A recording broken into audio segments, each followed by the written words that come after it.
Hi, my name is Sam. And I'm Sarah. And I'm a postdoc in the Lee Lab here in chemistry and a founder of the QiCN Chemistry Network, also known as QiCN. And I am a Part 2 teaching technician, so I teach Chem A and Part 2 for the undergrads, and I'm also a member of QiCN. QiCN is first and foremost a network that exists to help scientists communicate with one another from different areas of the department, and I think that really helps anybody's research by getting external insight or collaboration on a particular research problem, and that's really helped my science, and it's also helped my teaching here within the department.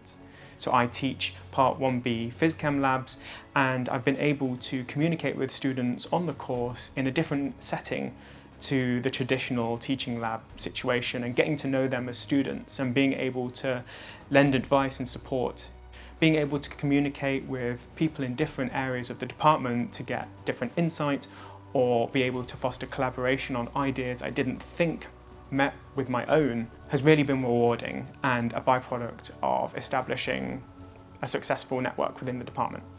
So part of the reason why I wanted to get involved in QiCN is because I teach the undergrads. I work with them in the lab, and I just wanted to be able to create a safe space for them, someone that they could talk to, someone that could show them the support, and like just a community where people can get together and discuss things even if they're not chemistry related. And I think that being part of QiCN has really helped that.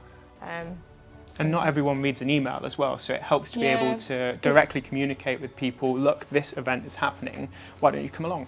Yeah, and it's nice to be able to provide people with a face that they can actually see and talk to, because generally just receiving an email, it's not really personal, whereas if you can talk to someone, I think that's really important, and I think that's partly what QiCN is, and I think that's what I enjoy about QiCN more than anything.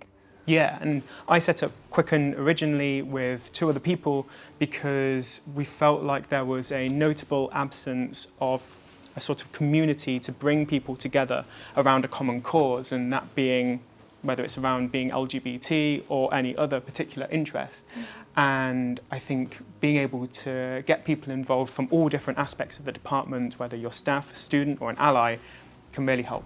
Yeah, and I think as a community within the department, we have like a sign-up sheet, and we have there's quite a lot of people within the department that signed up, and not all of them are LGBTQ. So, you know, that gives a lot of like positive energy and a lot of support to people that may be struggling or aren't 100% accepting of it. So I think QiCN has a massive impact on everyone within the department, especially those who are coming into the group and stuff. It's fantastic that we have such a wide support base from, you know, first year undergraduates all the way up to tenured professors, and that really gives a depth to the network and really helps foster that communication that might not have been there otherwise, with the delivery of supervisions being tailored to whether a professor or a postdoc sitting down with a group of students.